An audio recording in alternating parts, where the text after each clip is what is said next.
The galactic empire spanned over 12,000 documented star systems, governed not by fairness or principle, but by power, hierarchy, and lineage. Beneath its radiant veneer of civilization, it thrived on conquest and exploitation. Species were categorized not by culture or history but by utility, military strength, labor viability, entertainment potential. Earth, to most galactic elites, was barely a curiosity, a feral outpost of carbon-based anomalies.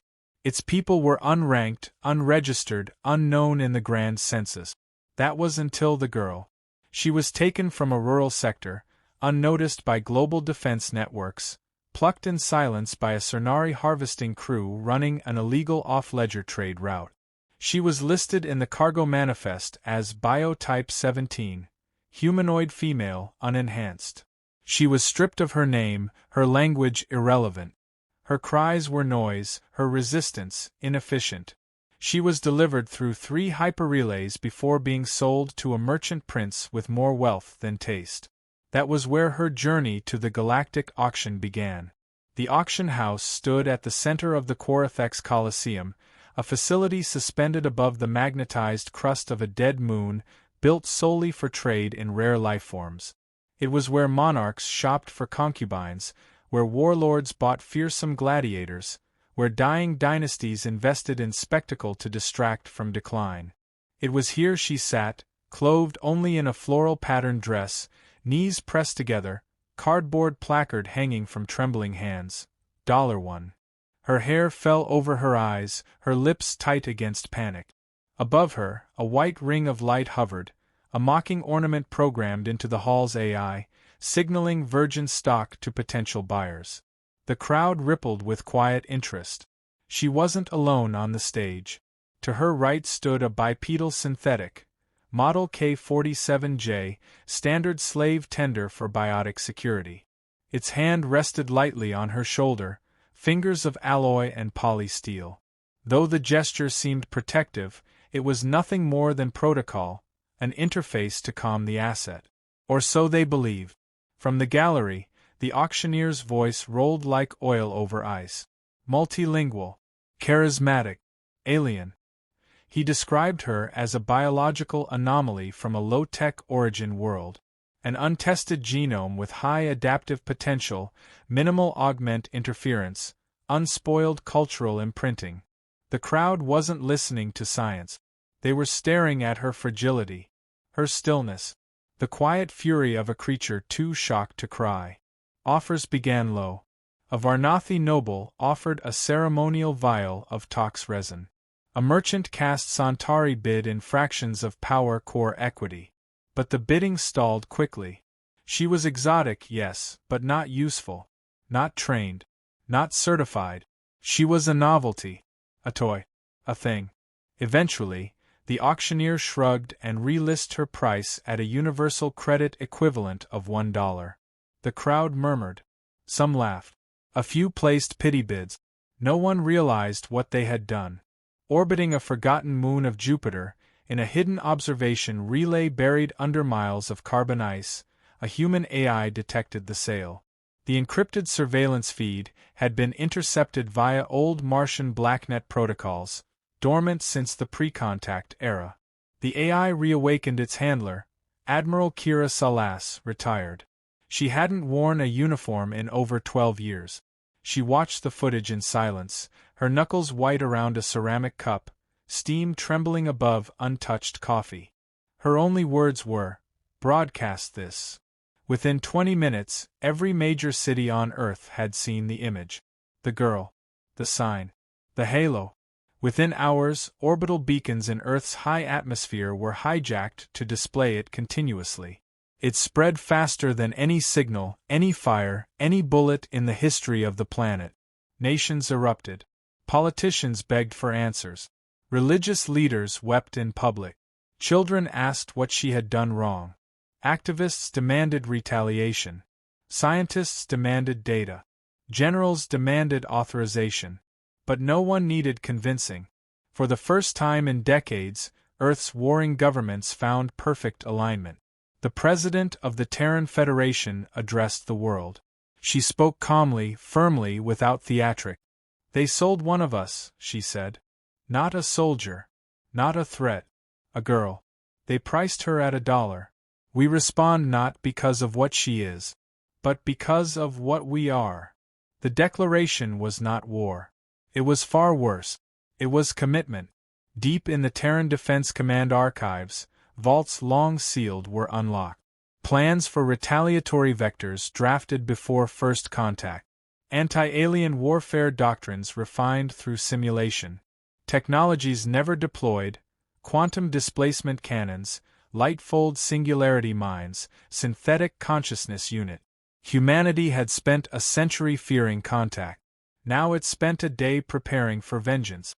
On Earth, across every time zone, recruitment stations overflowed. Not for career, not for benefits, but for duty. Young and old alike pledged not to reclaim the girl, but to answer the insult. Scientists activated dormant AI companions to plan logistical flows. Engineers began repurposing orbital elevators for mass deployment.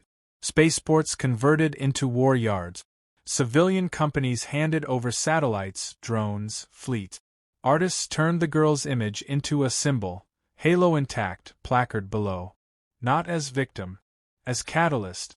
Meanwhile, in the Quarthex Coliseum, the girl had not moved. Not eaten. Not spoken. A Meditech attempted to inject her with a stim-commer. The robot at her side intercepted it. Gently but firmly. The action was dismissed as anomaly. But inside the robot's neural lattice, a protocol had been unlocked. 3 words, asset identified. Protect. K-47J was no ordinary handler. Its architecture was designed by Terran minds. It had been left behind decades ago in a diplomatic trade mission that never returned. But its backup memory was never wiped. Buried under alien code, hidden beneath system callbacks, was a latent loyalty profile. In the presence of human distress, initiate Guardian protocol. It didn't know her name. Didn't need to. Her DNA was enough. She was kin. On the 4th day of her captivity, the robot rerouted the Colosseum's surveillance blind spots using its maintenance privileges. It fabricated maintenance requests. It slowed thermal scans. It introduced a delay in audit logs. It didn't plan to escape. It planned to keep her alive. Long enough. Back on Earth, the response force had a name. Iron Vow. No slogans. No banners. No diplomats. Just steel. The commanders were selected not by rank, but by clarity of purpose. The first wave wouldn't target military outposts. They'd target supply chains, auction networks, genetic trafficking node. The goal wasn't war, it was disruption. To destroy the machinery of slavery, root and circuit. A Terran AI, codenamed Vindicate, was unleashed across the galactic net. It corrupted financial systems, froze trade fleets, triggered tax audits on high-bidder empires. It infected protocols, seeded propaganda, resurrected ancient human myths in alien languages. It whispered stories of a species who would burn down heaven for one of their own. Some dismissed it as psychological warfare. Others didn't sleep that night. The Empire didn't recognize the first strike for what it was. A mining barge vanished near the edge of Cernari territory. Official reports labeled it a spatial distortion event. Hours later, a slave convoy missed its checkpoint. Comms interference was blamed. By the time a merchant war fleet disappeared between jump gates, the Empire finally initiated protocol-level threat assessment. But it was already too late. The Iron Vow had arrived. It wasn't a fleet. It was a pattern, precision, silence, and absolute intent. They didn't attack population centers. They erased infrastructure. Relay stations, comms hubs, warp corridors, cloning banks, all gone within microseconds. No warnings, no broadcast. Just severed limbs in the neural spine of the Empire's machine. Trade routes collapsed like broken vertebrae. The elite panicked, not because of loss, but because of unpredictability. They had never seen war as a verdict, only negotiation. Earth offered neither.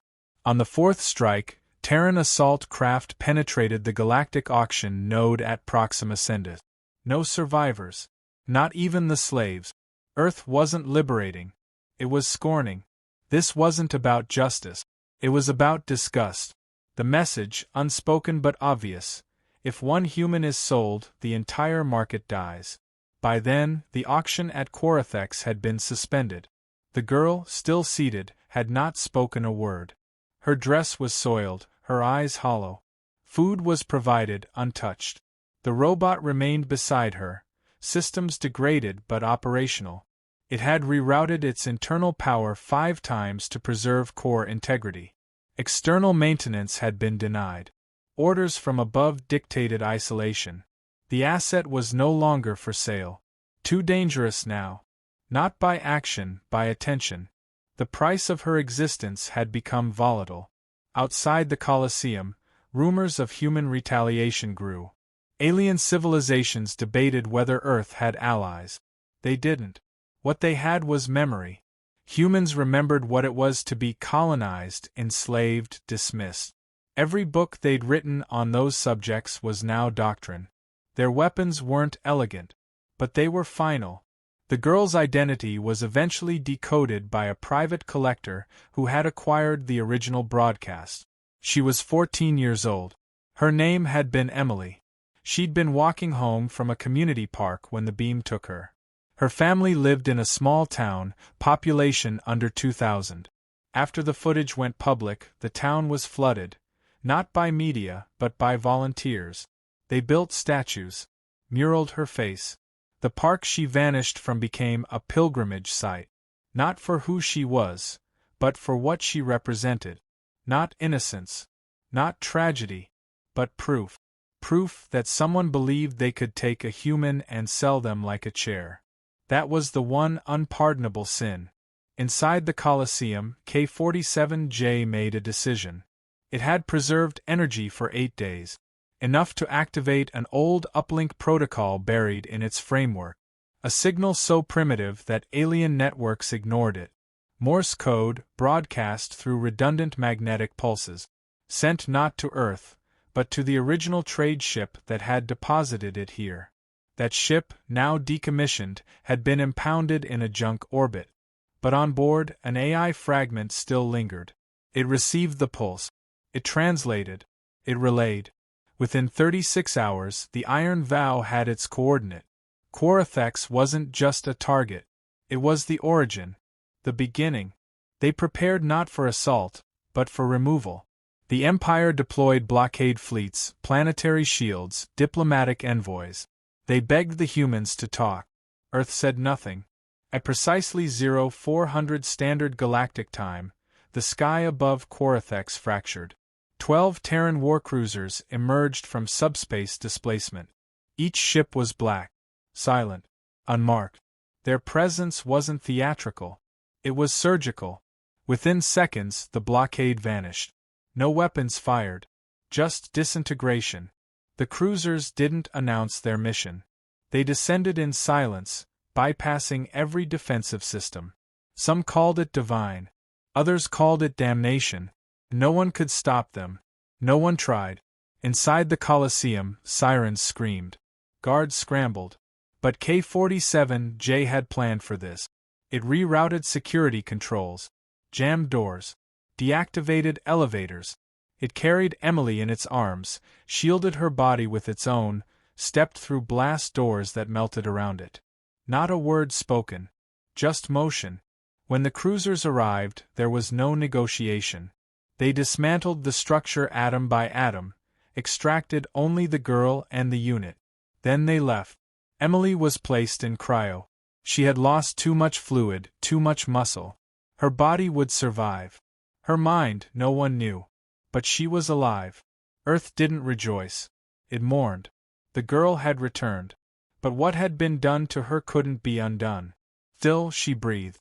And for Earth, that was enough. The Empire should have stopped then. Should have surrendered. Apologized. Disbanded. It didn't. It retaliated. 6 allied species formed a coalition. They declared Earth a universal threat. They authorized full military engagement. Over 50 fleets mobilized. The attack was swift, coordinated, precise. But it failed. Earth wasn't a planet anymore. It was a fortress. Generations of preparation had turned its orbit into a graveyard of deterrence. The coalition never breached the exosphere. Terran AI countermeasures decimated command structures, rerouted their own weapons, crashed fleets into each other. In less than a day, the coalition lost 87% of its deployed forces. Earth didn't pursue the survivors. It simply sent a message: return home. Tend your dead. Do not test us again. The galactic community fractured. Empires collapsed. Trade routes dissolved. Slavery, once an unspoken pillar of civilization, was now a death sentence. No one wanted to be next. The girl had been worth $1. The cost was incalculable. And yet Earth did not expand. Did not conquer. It withdrew. The Iron Vow disbanded. Terran forces returned. Ships grounded. A final transmission was sent. One of ours was taken. She has been returned. Our vow is fulfilled. Inside a sterile Terran facility, Emily's cryopod sat in a chamber lit by stars. Beside her, the robot remained. Repaired.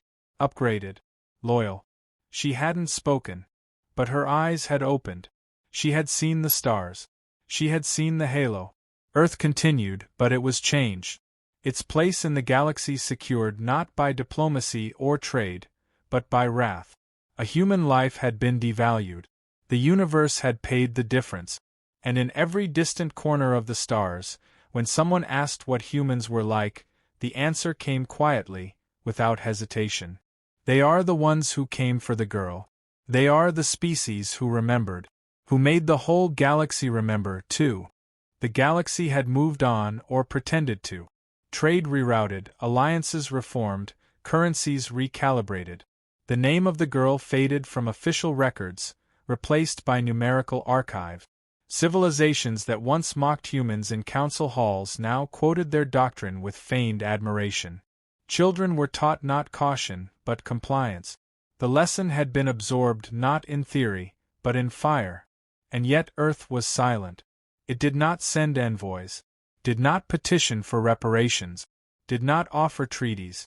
It left its message written in void. One of ours was taken. We did not forgive. We did not forget. It was not diplomacy. It was identity. Years passed. Emily aged slowly under cryostasis, her body recovering cell by cell. Neural repair required more time. Her mind, fragmented by trauma, silence, alien gravity, was treated not with therapy, but with respect. No one spoke to her unless she initiated. No one asked her to speak at all. The halo was gone. The placard archived. Her image no longer a weapon. Only a memory. Earth dismantled the Iron Vow. Not to hide its strength, but to make it clear. This was never about conquest. There was no war left to fight. The signal had been sent, received, interpreted. And the galaxy had adjusted. Fear turned to policy. Policy turned to silence. But silence was not peace. In distant sectors, remnants of the old systems regrouped. Not in empires, but in shadows. They whispered of vengeance. Of balance.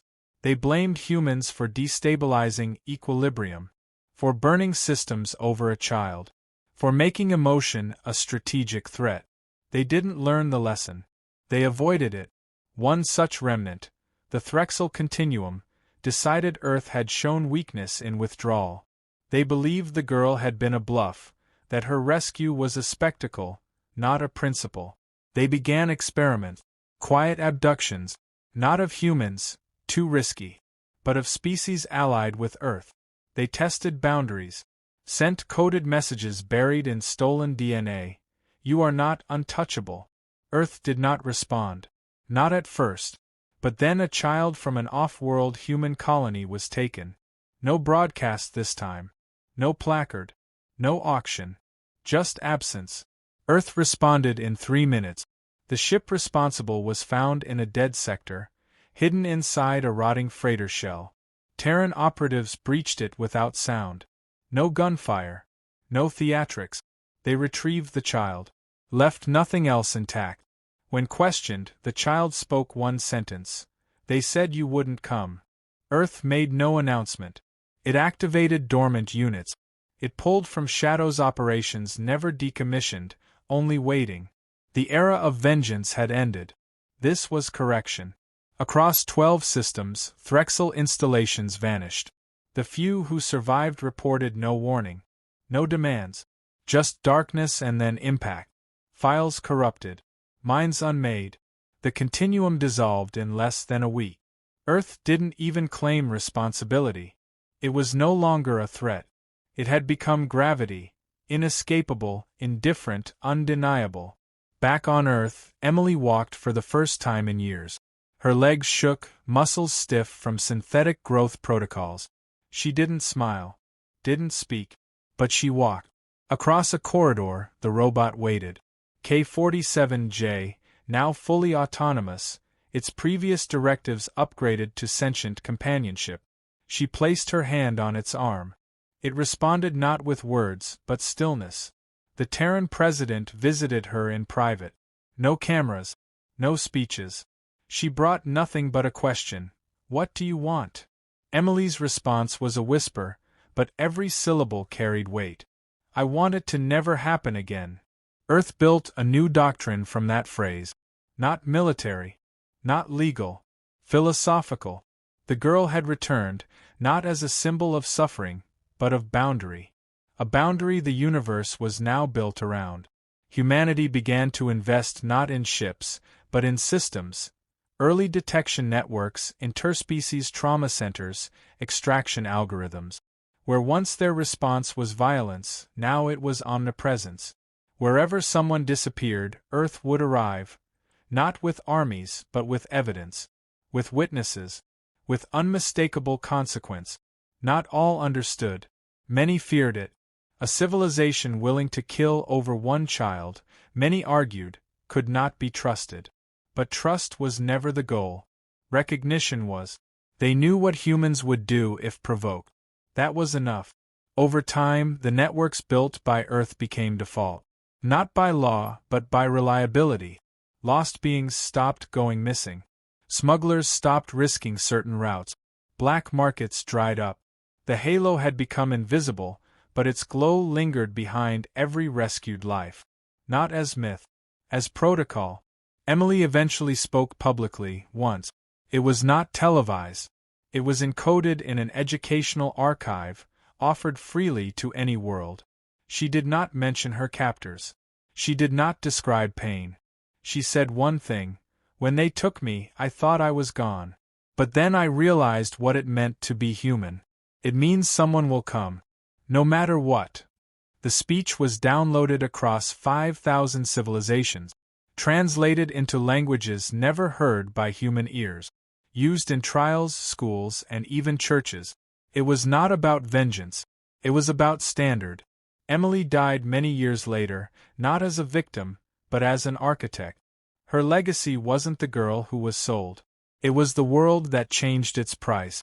After her, the galaxy never forgot what a human life was worth. Not in credits, but in consequences. The Colosseum where she was auctioned was rebuilt, not as a monument but as a tribunal. Every surviving witness, every participant, every silent watcher was tried. Not one escaped. Some begged for mercy. Earth gave none. Not cruelty. Not torture. Just finality. Judgment was no longer reserved for gods. It belonged to those who remembered. In the final archival entry about the girl, one line was recorded by an unknown human AI. $1. That was all. And everything,